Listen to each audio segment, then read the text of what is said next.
প্রিয়র চেয়েও প্রিয় পদ্মাবতী, আমার পাপের রাজত্বে তোমার আগমন ভূমিকম্পের মতো ছিল। যখনই দেখি তুমি দাঁড়িয়ে আছো, আমার হৃৎপিণ্ড থমকে যায়। চোখের সামনে 6 বছরে গড়ে তোলা ভারী দেয়াল ভেঙে চুরমার হয়ে যায়। আমার চোখের মনি পদ্মজা, তোমার ওই দু চোখের অবিশ্বাস্য চাহনি আমাকে ছিন্ন ভিন্ন করে ফেলে। আমার কথা হারিয়ে যায়, আমি স্তব্ধ হয়ে যাই। খারাপের মাঝেও ভালো থাকার মন্ত্র ছিল তোমার দৃষ্টি। সেই দৃষ্টিতে যখন ঘৃণা দেখতে পাই, আমার বুক পুড়ে যায়, আমার মস্তিষ্ক ফেটে যায়। তোমার আহত মুখশ্রী দেখে আমার শরীরের চামড়া ঝলসে যায়। তোমার চোখের জল দেখে সমুদ্র আশ্রয় পড়ে আমার মাথার উপর। আমার মিথ্যাচার, আমার প্রতারণা তোমাকে কষ্টের ভুবনে ছুঁড়ে ফেলে। বিষাদের ছায়ায় ঢেকে যায় তোমার চোখ। সেই বিষাদটুকু মুছে দেওয়ার অধিকার আমি হারিয়ে ফেলি।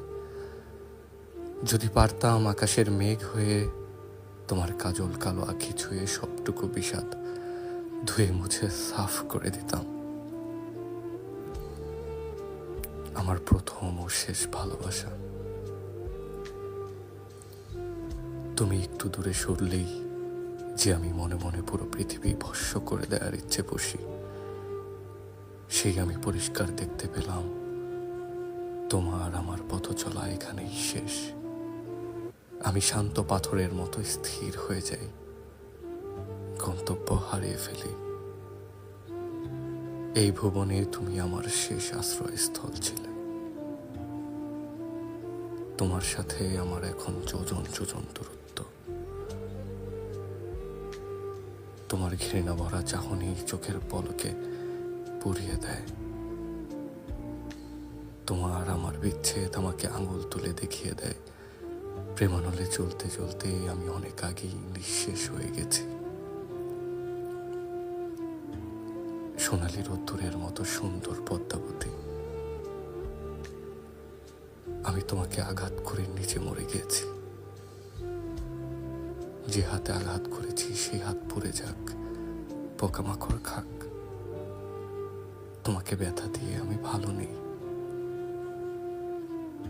ছুরির আঘাতও আমার মনের ব্যথার থেকে বেশি হতে পারছে না। যদি পারতাম হয় তোমাকে ভালোবাসতাম, নয় শুধু হাওলাদার বংশে জন্ম নিতাম। দুটো একসাথে গ্রহণ করতাম না।